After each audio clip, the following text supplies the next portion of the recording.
ಭಾರತದ ಮೊದಲ ವಿಶ್ವ ಸುಂದರಿಯಾಗಿ ಆಯ್ಕೆಯಾದವರು ಯಾರು? Rita ಫರಿಯಾ.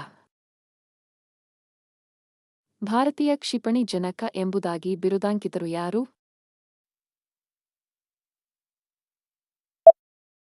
Doctor APJ Abdul Kalam.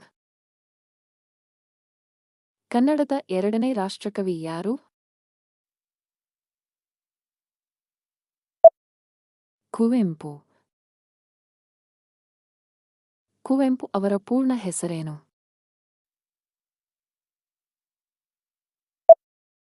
Kuppalli Venkatappa Puttappa. ಯಾವ ಪುಸ್ತಕದಿಂದ ಸತ್ಯಮೇವ ಜಯತೆ ಎಂಬ ವಾಕ್ಯವನ್ನು ತೆಗೆದುಕೊಳ್ಳಲಾಗಿದೆ? ಮುಂಡಕ ಉಪನಿಷತ್.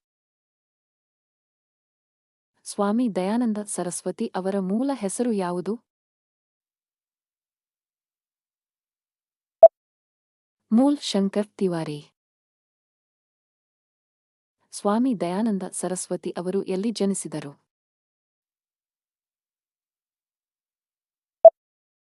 ಗುಜರಾತ್ನ ಮೋರ್ಬಿ ಜಿಲ್ಲೆ.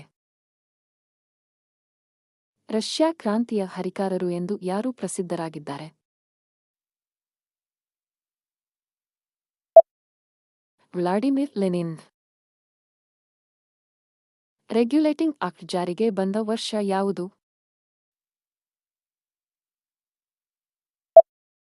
1773. ಸಂಗಮ್ ಸಾಹಿತ್ಯ ಯಾವ ಭಾರತೀಯ ರಾಜ್ಯದಲ್ಲಿ ಕಾಣಿಸಿಕೊಂಡಿತು? ತಮಿಳುನಾಡು.